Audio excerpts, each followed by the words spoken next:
You're tuned into All Too Real 2. Be sure to subscribe, download, share the show with a friend, and stop by alltooreal2.com for our social links, Patreon, and TeePublic store info. Hi, I'm Chris.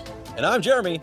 And I'm Fergal. And we're from Movie Smash. Comic book movies are having a golden age right now with the MCU. Movies based on comics aren't necessarily a new thing, but they're a big thing. Join us every other Tuesday on Movie Smash. We explore these movies and find some hidden gems. Every other week, we revisit some of the best.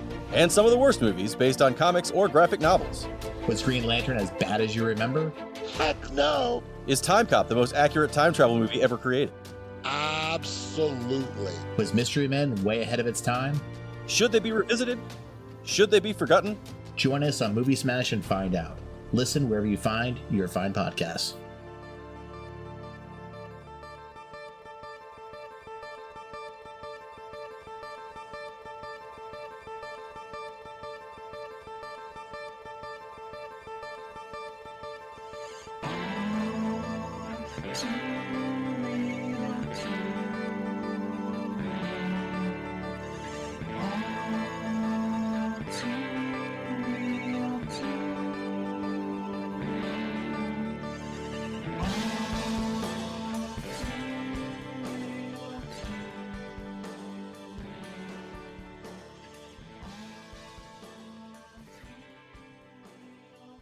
Okay, everybody, welcome to the latest episode of All Too Real 2. My name is Michael E. Cullen II, and with me, as always, is... Sesame, I don't write my own material in Carta. That's good. So everything you're saying from now on is scripted by somebody else. Someone else wrote it. Everything. All the jumps and the stuttering and the pauses, all of that was written and orchestrated by another person. Okay. That's how good they are, you know. Who is this other person? Some like dude who like has like clown makeup on and stuff. Don't really know his name. Yeah, I don't know. Is it Nickelback? Yeah, it's Nickelback. Thought it was like that. Something with coins. Oh, Pennywise. Oh, Nickelback, okay. you know how they got their name, which is hilarious. How is it?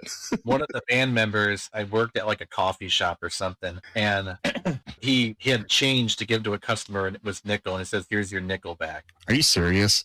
I'm pretty sure. Let me look it up. I think I even read that from here. I'm gonna read it. It's like the bad joke I heard a long time ago, where it's like, did you hear about the 45-cent tour? It's 50 Cent with Nickelback. Oh wow! No, I was right. This is on their actual Wikipedia page.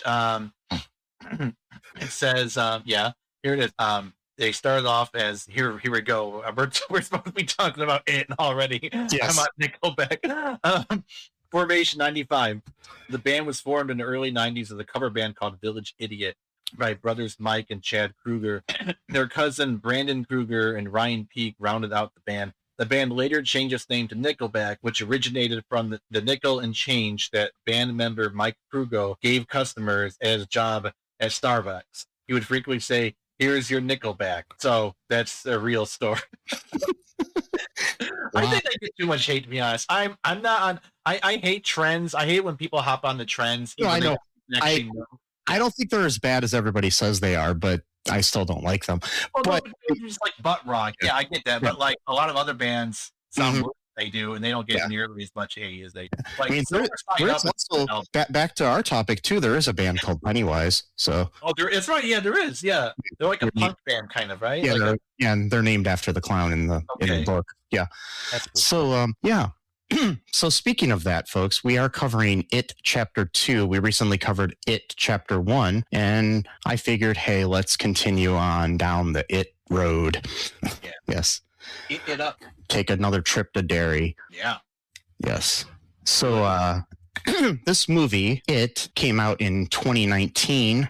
The log line on the Internet Movie Database is 27 years after their first encounter with the terrifying Pennywise, the Losers Club have grown up and moved away until a devastating phone call brings them back. Yes. Yep. And this was directed once again by Andy Muschietti, based on the Stephen King book. Also, and it was the screenplay by Gary Dauberman, who worked on the first one. This movie stars Jessica Chastain as adult Beverly Marsh, James McAvoy as Bill Denbrough, Bill Hader as Richie Tozer, Isaiah Mustafa as Mike Hanlon, Jay Ryan as Ben Hanscom. And I do want to put a warning out first before we get any further. We will be discussing suicide in this episode. Oh, yeah, that's right. If that is a trigger for anybody, please listen to our next episode or something. Also, domestic violence, too. Domestic violence as well. I just want to give that. Mhm. But the reason I'm bringing that up is because then there's James Ransome as Eddie Kasparak, and he just recently killed himself in real life. No. Yeah. What? Yeah, the actor who played the adult Eddie. He just, as we record this, it was like, we're in December right now. I think it was December 19th that he passed away. So yeah, he was like 46 or something. Yeah. Andy Bean as Stanley Uris, Bill Skarsgård as Pennywise, and then you have all of the young actors from the first It returning. You got Jaden Martell as Bill Denborough, Wyatt Olaf as Stanley Uris, Jack Dylan Glazer as Eddie Kasparak, Finn Wolfhard as Richie Tozer, Sophia Lillis as Beverly Marsh, Chosen Jacobs as Mike Hanlon, and Jeremy Ray Taylor as Ben Hanscom. You've also got in this movie, you've got Teach Grant as the adult Henry Bowers. You've got Nicholas Hamilton as the young Henry Bowers, and then you've got other people. So A bunch of other people, you know. yes, including a cameo by Stephen King himself. So yes. Yep. So initial thoughts here on this movie, Sesame. I liked it, but it was so scary. Yeah. I get I get really engrossed into movies, and so Mhm. that's the reason why it's kind of hard for me to watch horror movies, because I don't just watch it as like I kind of get. I mean, I don't actually believe I'm inside the movie and not like Yeah. psychotic that way, but like I'm more. I think more than the average person, I get more immersed into the media I watch just based on how my brain chemistry is. So it's hard for me to watch scary movies because of that. But this Yeah. is super, super scary. But I did like it. I'm just not a fan of gore, like blood. That's just not my thing. This has a lot of that Yeah. going on, you know. But I understand why, because he's playing mental tricks on people, and so Yeah. there's gonna be a need to have a physical manifestation to the mental tricks he's playing on people. Otherwise, the audience is just going to see nothing. Yeah. It's like, You know, in the book, you can do more, I guess mental gymnastics or mental, whatever you call them, mental, scares and stuff than you can in a movie, because you have to physically show something, because movies are a visual medium, yeah. So yeah, I liked it. I thought it was pretty cool. I might watch the first one, like on a more regular basis. Like I don't think the first one is gonna be like a one and done type movie for me. I probably will No. make that one of my more like frequent movies to watch, like here and there. I'm not sure about this one though, because it's just really, really scary. Something I suggest to anybody that's watched both these movies is to, after you're done with these, watch It, Welcome to Derry, the TV series. I'm gonna do that, but I'm not gonna do it tonight. No, I wouldn't do it tonight, but I would do it soon. It's so good. Yeah. It's got like, I think the thing about Welcome to Derry is it makes these movies better. Like it adds a lot of context to it. It adds some context, but it also makes you understand, it more. Like the character himself. Yeah. Anyway, Yeah. basically. Yeah, Pennywise specifically, and other things as well. It's interesting. And then the characters, you've got more time to spend with the kids in that show and the adults in that show. So so it's cool. Yeah. Definitely. I mean, I'll check it out. Yeah. Eventually. But yeah, I thought it was really cool. I liked it. I liked it. I did not like it as much as the first one, like you said. Because it was too scary. The first one Yeah. was more psychological. This one was very much more action oriented. Yeah, they're doing more for that. I think they just wanted to pump it up or something. I don't know. It's just hard to. Yeah, it's like, but it's still good. I think it's a really good horror film. It's the second highest grossing horror film of all time after the first It. Oh wow. Yeah, we're not gonna like do our normal breaking down the plot, because that would take forever, and we can just like kind of talk about things that we really liked about this and things that we had questions about, or things that we're not sure about, and maybe some trivia here. And some differences from the book maybe too. So Sure. why don't you start? What do you have any questions? Have any and stuff like that? Yeah, there's a few things. Like when Mike, because Mike he stayed, he never left Derry, so he Okay, so basically what happens is if you leave Derry for a long time, you literally just start like forgetting like your entire life there. Mhm. Like and the longer but not only the farther you go away physically too, like miles away too, you forget things. And so Mike never left and so he has all these memories and the other people they know who he is. They know that they were once friends, but they don't really remember much about him. And so Yeah. they still will talk to him if he calls or whatever, but they don't really like know who he is necessarily. They kind of think of more of like an acquaintance, kind of like this guy we sort of used to know. And my impression of it is that they haven't talked to him in 27 years either. So it's not like, but that's weird because they all left at the same time. I know that Beverly left because I mean, yeah, like probably after summer. I mean, they might, I don't know if they all left at the same time, but most of them had not talked to him in 27 years. I'm sure some of them stayed around town for a little while until they, graduated high school or whatever. But right. I'm sure there's more about that in the book, but I don't remember because it's been, like 20 or 30 years since I read the book. So right. And so that part kind of confused me a little bit, but more so when Mike told them that they have to find these quote artifacts that they have to basically use for like a ritual that he learned from some like Native American nation, which is so stereotypical by the way. Oh, we got this ancient Native American knowledge, but whatever. That's one of the other reasons I tell you to watch it. Welcome to Derry. Okay, all right. But I just thought that was like, oh, here we go, the ancient Native Americans. The Native Americans are very important to Welcome to Derry, and they were consulted by even in this movie, they were actually consulted by real tribes in that area. Okay. For some of the things, but in the book, the ritual was actually like a Brazilian thing. Oh, interesting. It wasn't Native American, but they kind of pulled the Native American thing because in a lot of other Stephen King books, he likes to talk about like sacred Native American ground, like in The Shining, the hotel's built on like a Native American like burial land or something, I think. And then, there's different things like that. So it's like he likes to try to like ground things in the history of the area.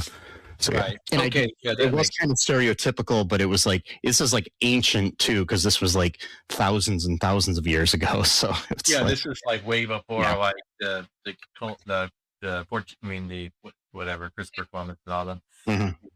The excuse me. So the thing I didn't understand is when they're supposed to collect these artifacts, which is supposed to like bring them back to like their memory or whatever, but they started having these like hallucinations. And I thought that they were supposed to go back to the original time that they had a hallucination of it, but these were like a whole separate other like different hallucinations. I think it was like these hallucinations that were the most fearful to them. Or places like Beverly goes back to her apartment, and most of her fears weren't necessarily even it; they were her dad. Because he was molested her for years, basically, before she killed him. It's self-defense. And the thing is like with Ben, he still had the thing he puts in there is something he still had in his wallet, and he was kind of more connected to Derry than the others in a way too. Yeah, because he was still in love with Beverly. I don't think he really forgot Beverly too much. Because he still left. He had that one page from his yearbook that he tore out. Right. And had it in his wallet for 27 years or whatever. So that's pretty sad, but at the same time, I get it. And then he wrote that poem for her, January Embers, that she remembers, but she doesn't remember who wrote it, and she think it might be Bill.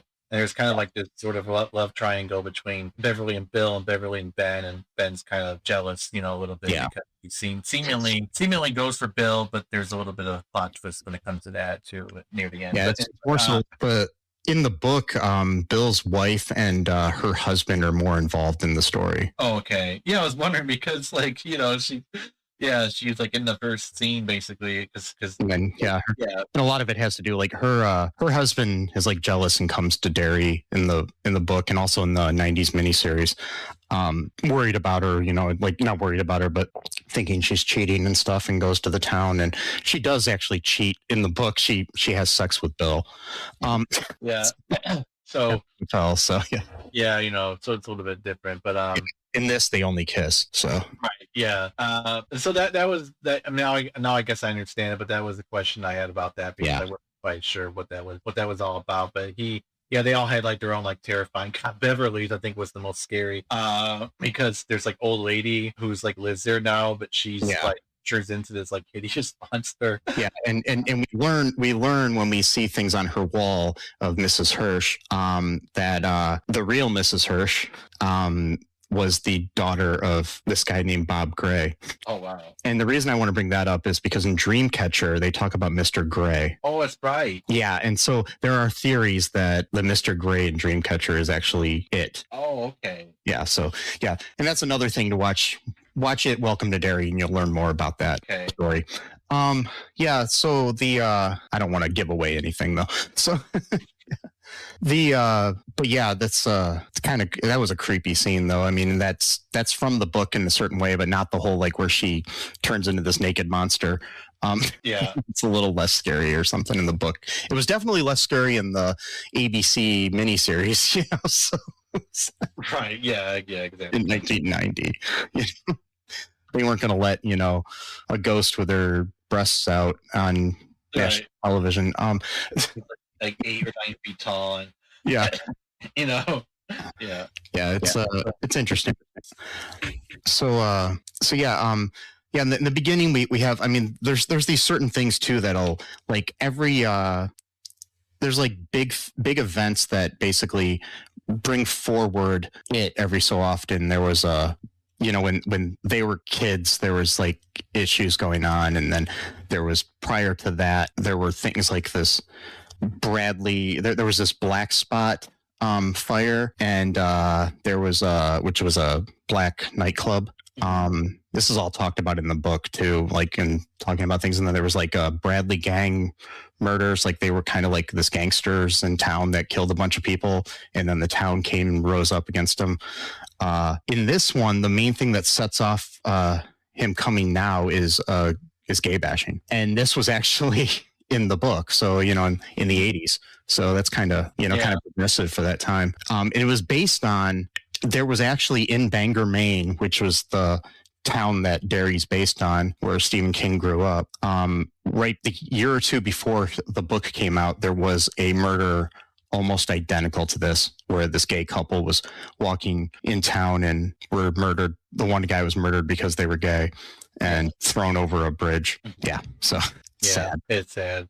That's why I think hate crimes should be automatic execution or life imprisonment. That's what my personal opinion. But I'm life in prison. I don't want people to die if they don't have to, but still, life in prison is good for me. But that's the other question I had too about that, is because Pennywise ends up taking one of the guys and eats his heart out. The guy got thrown over the bridge. I thought he only goes after children, so I didn't know what that was about. He doesn't only go after children. Okay. It's just children are the easiest, because like you see in this, he goes after adults too. He's fighting the losers. Well, yeah, but those were like his ones, like or whatever. Yeah, so. but he does go after adults too. But it's the main thing with it is he feeds on fear, and children are easier to feed on them because of their fear. Right. Okay. Because they're more gullible, more whatever, because they're not as jaded as adults. Right, and they probably have like better imagination as well. So yeah, and so yeah, there's like some of the like differences between the books, like the ritual of Chud is what that's called. Mm-hmm. It does appear in the book. The ritual described in the novel is very different from what we see on screen, mainly because it is quite strange and abstract. In the film, the losers must put those trinkets and everything. In the book, the ritual sends Bill into another plane of existence entirely. Oh wow. One which he is equally powerful to Pennywise, provided that he can finally control his fear. This works for young Bill, but the ritual fails them when they're adults. Yeah. And then they become lost inside in Pennywise's mind, and they must withdraw to the physical realm where they remove Pennywise's heart, as they do in the film. So yeah, it's like different. Yeah. So yeah, in the book too, like Henry Bowers is a bigger character, but here he's still threatening, but he's not like as big of a threat as he is in the books. Yeah, he's just kind of like he's not really that much of a threat at all. I mean, he tries to kill someone, and then he just ends up getting killed like almost as soon as he tried to murder someone. Yeah. Which whatever. It has one of my favorite lines. He tries to kill Eddie, and Eddie stabs him, And then he's like, get rid of the mullet. It's been 30 years or something. I know. Yeah, I know. I know. Yeah. But yeah, so when we talked in the last time about the original It, I told you a little bit about Maturin the turtle. Yeah, I remember that. Yeah. So we see a lot of turtles in this movie. Yeah. There's a turtle in Ben's house. There's a gold turtle on the floor. There's a turtle on the desk in the high school, and there's turtles mentioned throughout in different movies. And Maturin is actually mentioned. The name is actually mentioned in this movie. The root that makes Mike go kind of like crazy when they're explaining the whole ritual of Chud. When Mike is explaining that to him, it's a Maturin root. Oh, okay. So yeah, that's how they put it in here. So he's like, I only gave you a microdose. I'm like, dude, you drugged your friend, man. Yeah. Without asking. Yeah, because like I've told you before that during the when we talked before that the whole universe was created by Maturin, a big giant turtle in outer space who vomited up the universe. Cocaine fueled idea. That's definitely a Coke idea. So I guess in the book, when adult Bill tries to get in contact with Maturin again, he's dead and finds out from Pennywise that he choked on his own vomit. What the hell? Okay. That's some bullshit. So I understand completely why they didn't have this in the movie. It doesn't make one thing. It's irrelevant to the plot. I mean, it's not, exactly. It'd be one thing if it had something like to do with it, like because if Pennywise is supposed to be like his sibling, and like they're like, so it's like kind of like the one's good, the other one's evil type of thing or whatever. But if there's no point to it, then it's just like exactly. You know what I mean? Like, why even? That's like saying like in the Harry Potter when you're talking about the 7 Horcruxes, but it's just like an academic footnote. Like it has nothing to do with the plot. It's just like what? It's a weird thing, and it's definitely Coke fueled. Yeah. Some interesting trivia here. Eddie's wife in the movie, who he talks to on the phone when he's in his car, is played by Molly Atkinson, who also plays his mother. Oh, okay, that's interesting. So to point out the fact that he married someone like his mother, they just had the same. Yeah, he was like kind of like acted just like her, you know, like scared about everything or whatever, you know. Because like on the phone, he even calls her mommy. That's right. She's like, what? Never mind. Yeah. So yeah. Okay. What am I got here? I just opened up the link you sent me. Stephen King's It was once adapted as a 52 episode TV series in India. Yes. What? Is there a way to get that? I don't know, but it looks amazing. I want to try to. There is a I sent Sesame a link to there's an Indian version of It.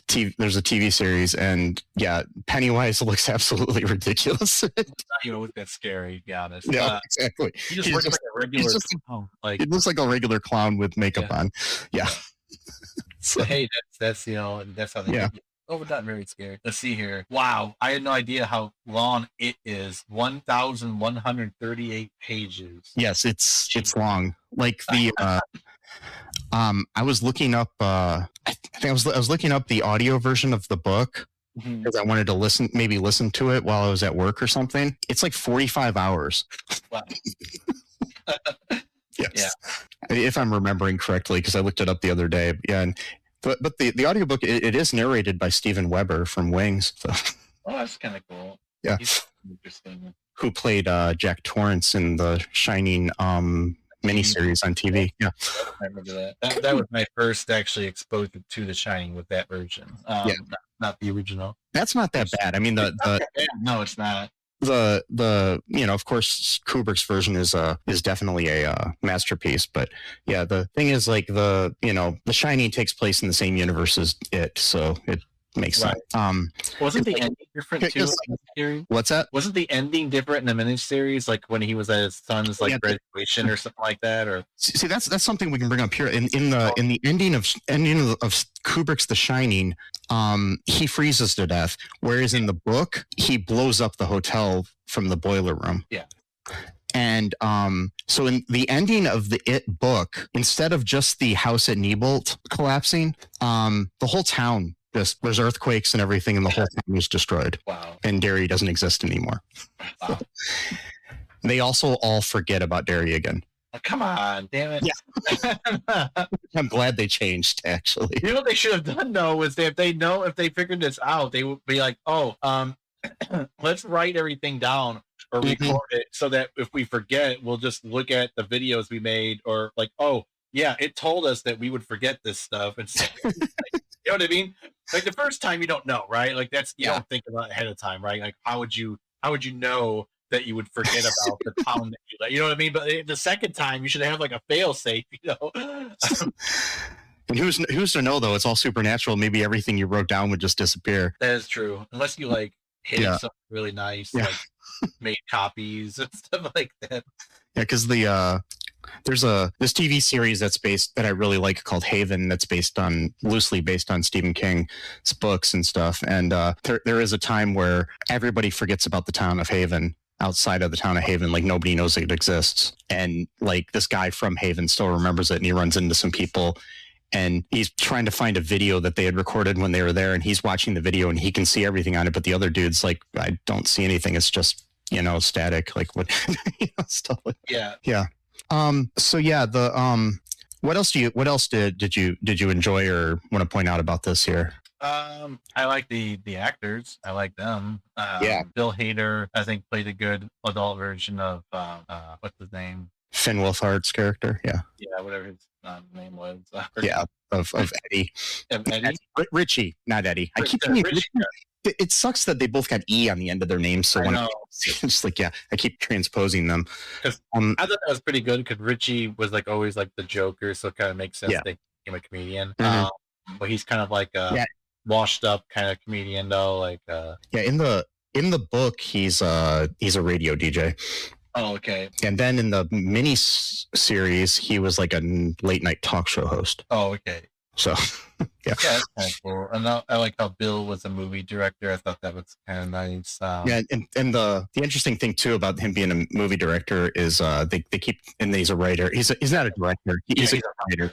Yeah, because you do have Peter Bogdanovich playing himself as a director in the movie. So but everybody keeps telling him his endings suck. Right. And that's something that Stephen King put in. I think he might have put that in the books or something or like that, but he consulted on this movie and he was completely fine with it because it's even mentioned by him in the scene that he shares with Bill. Yeah. That the endings suck. Because he's always told that his endings suck. Right.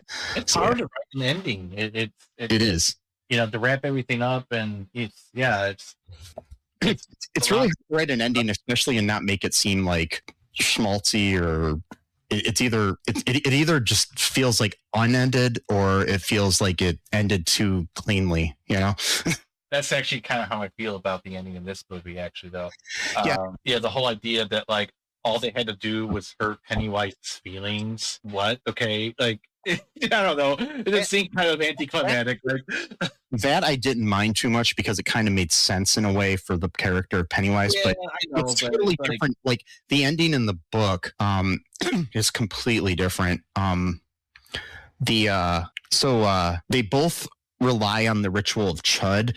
But it's like in the book, Mike isn't there. Mike gets injured early and is in the hospital, and he's not there to fight, which is stupid. I always hated that. Yeah, come on, like that's dumb. You put the guy that knows everything out of commission. It's right. like, Why would you get another cocaine idea? You probably thought made sense. Yeah. Let's have the main guy not be able to join the troop or whatever. Okay, maybe stop taking cocaine a little bit. I mean, he did, but okay. So in the book version of the ritual is discovered by Bill. He's trying to figure out just what sort of demon Pennywise is. He stumbles onto a method to banish him from the Himalayas. That's what it is. I thought it was brilliant, but it involved overlapping tongues with the beast, biting into them. So you're eye to eye, and then telling each other jokes, and whoever laughs first loses. What? Yeah. So basically, I think he was supposed to bite Pennywise's tongue and look him in the eye and tell him jokes, and whoever laughs first loses. Okay. Yeah, another cocaine thing. How Yes. can you tell jokes though when you're biting someone? Like I don't understand how you Don't do know that. either. I guess I'm not sure what's going on here. You got a mouthful of tongue and you're trying to tell a joke. I don't get that. How would you even be able to do that? Like physically, I mean, like, I can cut the loud. I mean, like, I guess that would make you laugh just from hearing the person talk. Like, you know, like, Yeah, and then so basically what ends up happening is then the book so the movies version is different, but the book ritual proceeds as planned. There's plenty of tongue biting, very descriptively written by Stephen King. But in their first encounter with Pennywise, young Bill is also hurled through space and time, where he famously encounters Maturin. Blah blah blah. For the second round against the demon, grown-up Bill is joined in a deadlights-induced trance by Richie, which happens in the movie. Richie is entranced by the deadlights. yeah. And the pair of them wrangle its tongue and sink their teeth in it, which Richie, using his patented, supposedly comedic voices, to weaken Pennywise. Another, another thing that's in the book too is we actually discover that Pennywise is actually female. Oh, okay. Because Pennywise lays eggs in the cave, and they have to like destroy all the eggs as well. Oh, right. Yeah, so totally coke induced. Okay, like That's why I think the movie ending's a lot better. yeah, I mean, come Even on. though that its flaws, it's still a lot better. It's a lot more. It's concise. It makes actual sense. It's not just a bunch of random ideas thrown together in that coke field haze and like for that was the book, you know. another thing too is like in the book, Eddie does like try to attack him like he does with this fire poker in this movie. In the book, and I think in the miniseries too, he's actually attacks him with his inhaler, which I think they should have left in because that made more sense. And he just says this is battery acid because he was told that it's not really, it's a placebo, you know, it's gazebo or whatever. And then he's fights him with that, and he just basically tells him it's battery acid, so he believes it's battery acid, so he sprays it in his face, and it starts to hurt Pennywise. So basically, it's like the power of imagination, but then it becomes physical. Yeah, if you believe it, it becomes real. So I guess the metaphor for that is something. I don't know. Like, I'm not even sure what this. I mean, I guess I kind of I can understand it, but I can't say how it makes sense. Like, you know what I mean? Like, it's kind of like, you know, like if you, it's basically like the courage. It's kind of like the Cowardly Lion in a way. It's like the courage was always within you, or like the, you know, or all of the characters in the Wizard of Oz, where it's like, you know, you always had the brains, you always had the heart, you know? right.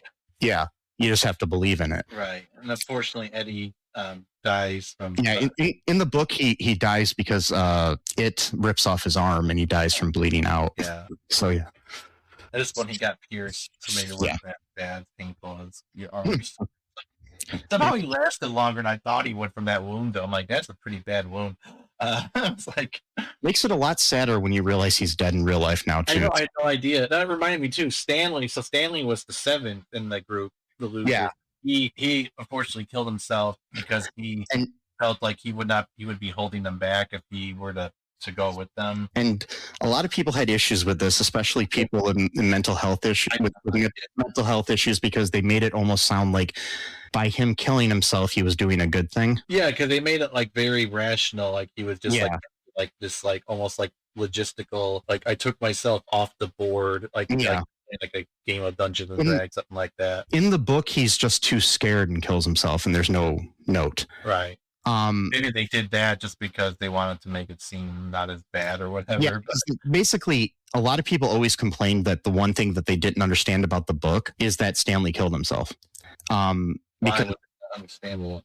They just didn't understand it because, I mean, I guess they understood the idea that he was too scared, but it just didn't make sense. Like they thought it would have been better for him to be there as an adult. I know that. I mean, yeah, I get it, but he always was, I guess, the scared one. Yeah, and so it kind of makes more sense. But it was like, I mean, but the thing is like they all were scared in certain ways. Like Eddie's more scared too in a lot of ways because Eddie was like a germaphobe and all this other stuff. Different kind of scare. It's like with Stanley was more existential.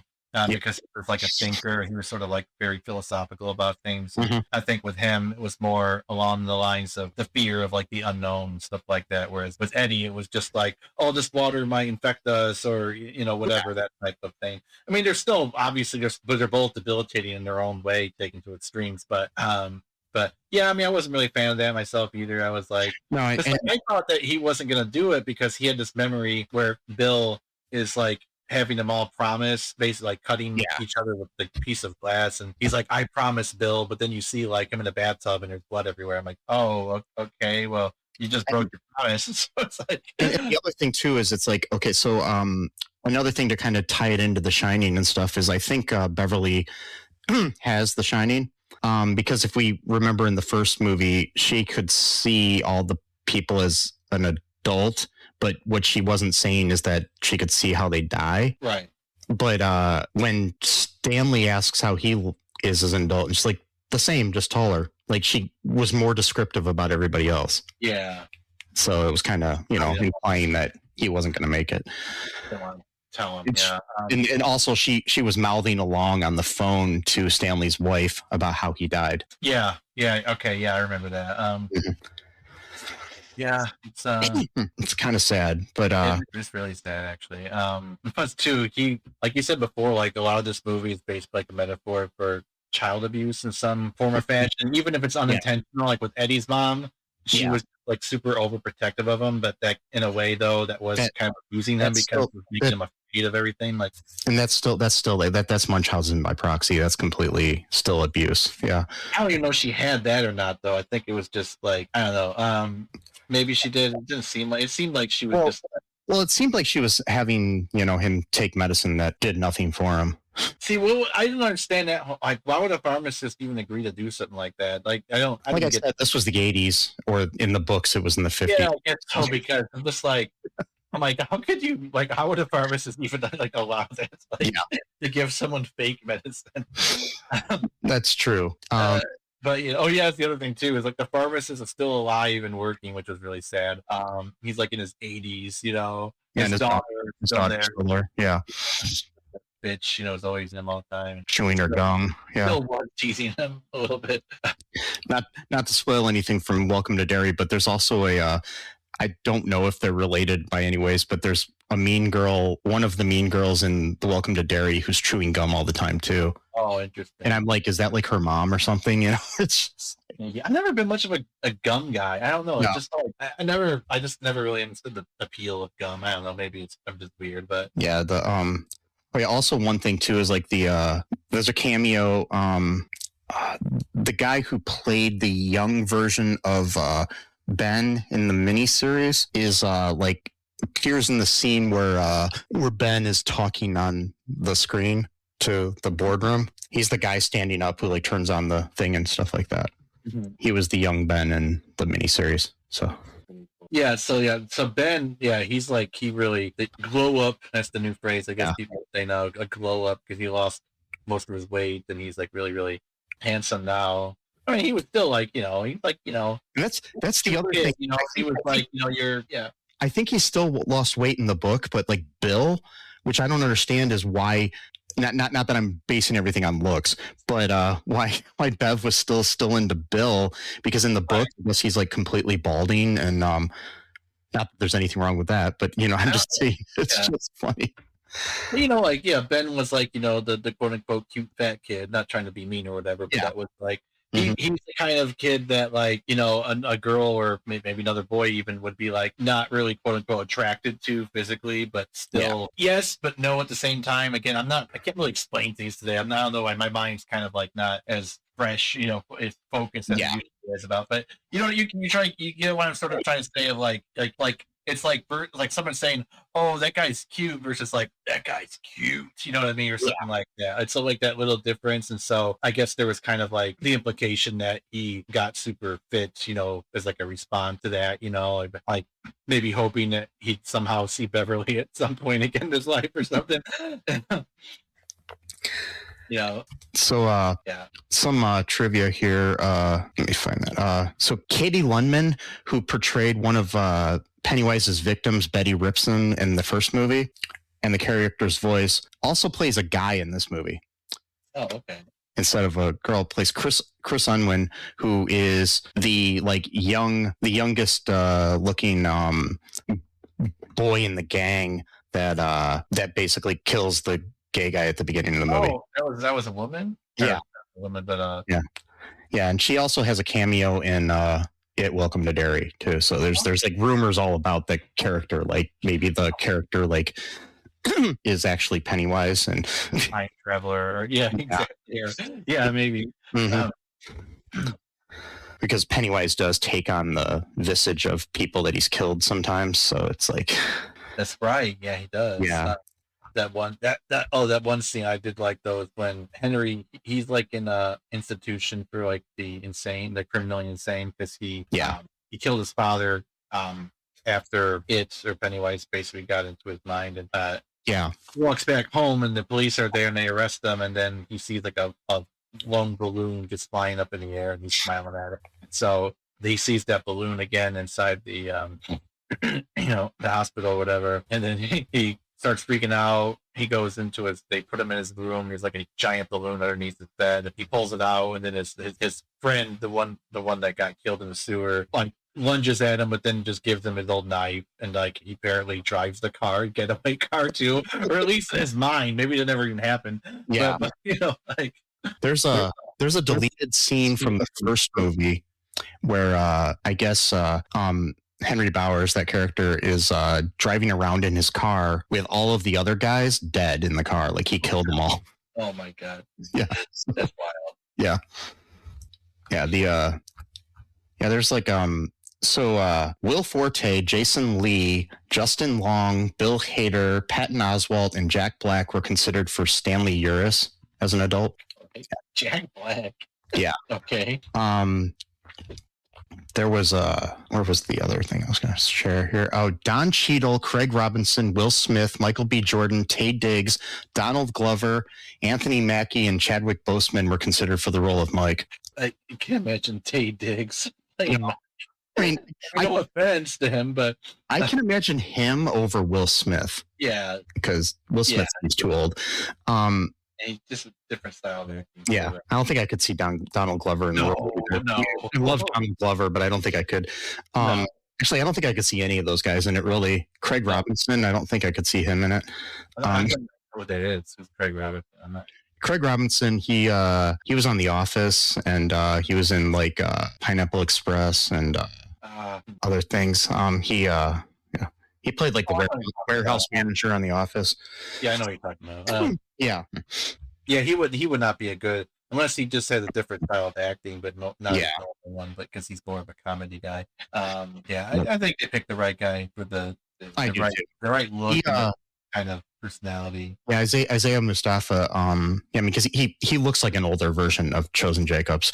To a lot of these characters, they pick the right actors to look like the grown-up version of the kids. I think they did it, especially with Ben. Even like you said, Ben. They got the actor who played Ben in the original, but like he's not the adult, but he's in the scene. But never mind. Yeah, you're right. And but even him, he looks like a buffed up version of the young Ben.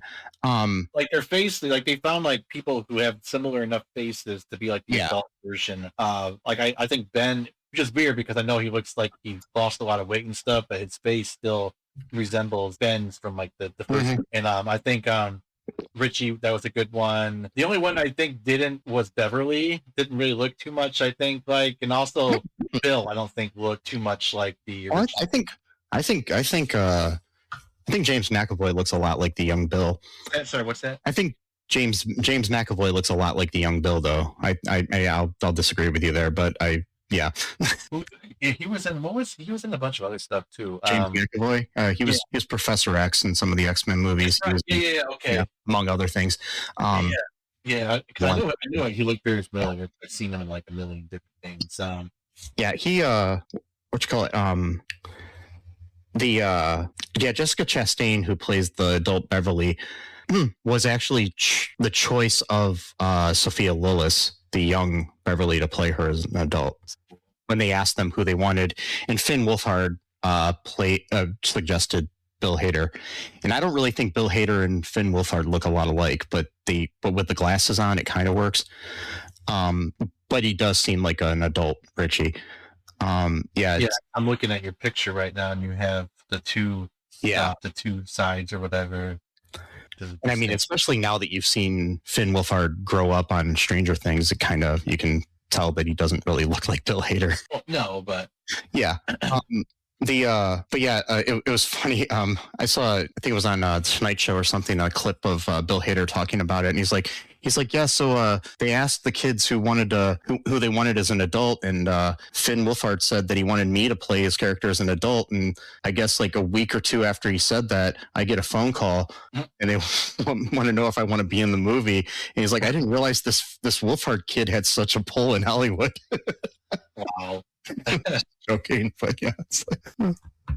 Yeah, he does look a lot different, being older, yeah, years older, whatever. When and the thing is, like with Ben in the miniseries, the older version of him isn't like modelly fit like in this. He's John Ritter in the miniseries. So, yeah.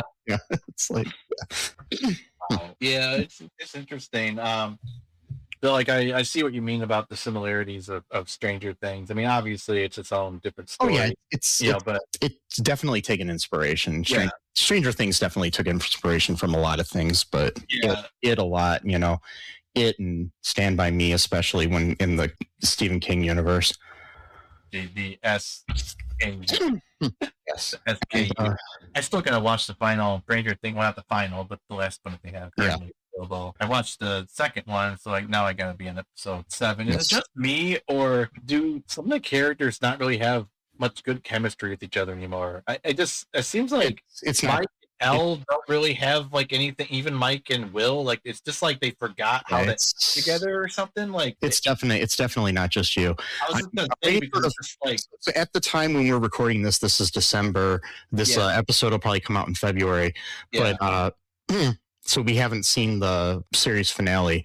But so we'll see how it works out. Hopefully it gets better.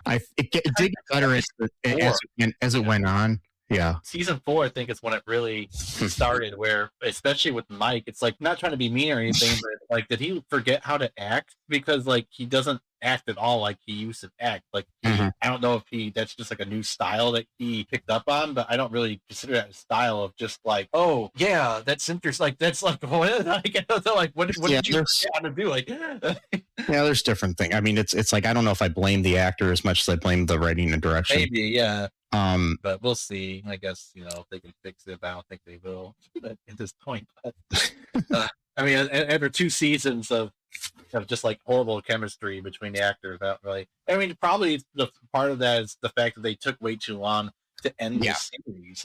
10 years, pretty much. 9.5 years. Maybe not the smartest idea to do.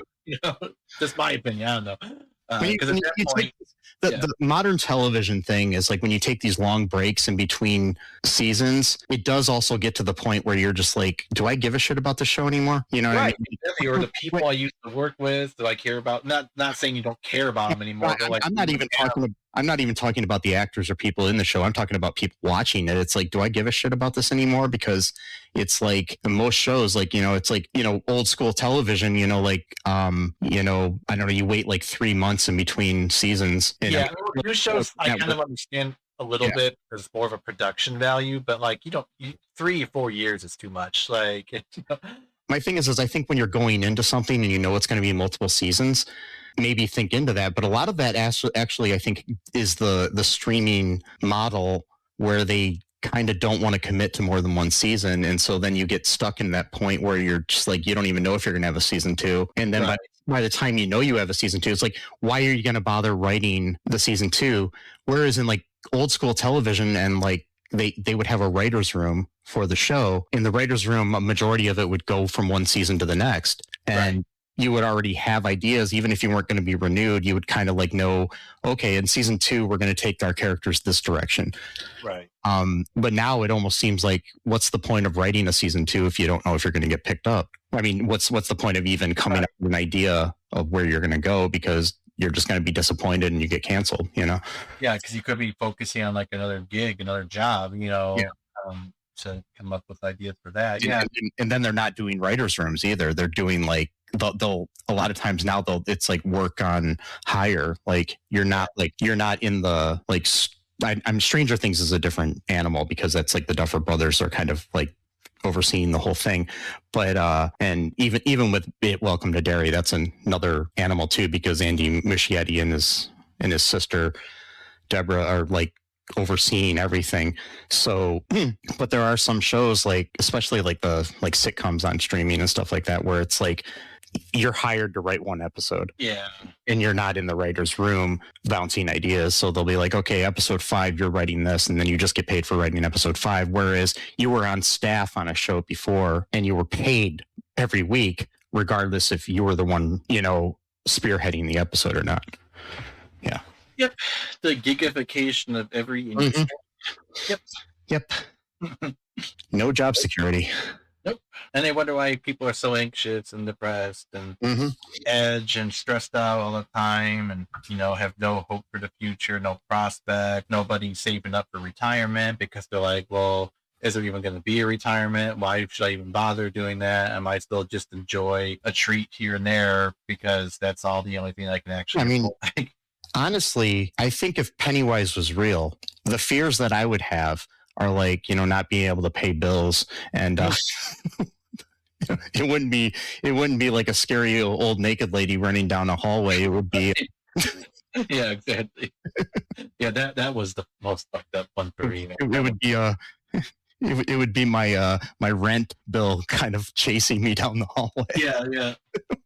With like teeth and like the snarling you and all that. Yeah. Yes. I don't know. Do you have anything else you want to say about this? I mean, I could say I could talk for like hours about this because I just love it and the whole universe of it. Yeah. But I'm gonna cut myself off now. I'm good too. I mean, I think we did a good job. If we missed anything that you think we should have talked about, just comment below if you can on this episode, and let us know what you thought of it and It Too, and Stephen King in general. We're doing a little Stephen King series here of episodes, so hopefully you'll enjoy those. You stay tuned for the next one. Don't know what it's going to be yet, but stay tuned. Also, you can find, links to places you can comment and tell us everything at all2real2.com. You can send me an email at mike@cullenpark.com. That's another good way to let us know your feelings. But I prefer if you commented and stuff and engage. Yeah, it helps a lot, actually. It helps a lot. Yeah, just engagement. Argue with yourself on there. I don't care. Sometimes arguing actually boosts engagement even more. So, like, pretend that, like, you're disagree really fervently or something, or tell us you think I'm ugly. I don't care what you do. Just comment below. Yeah. Totally. Also, check out on there our TeePublic. You can buy some merchandise. Also, check out our Patreon. Lots of good perks there.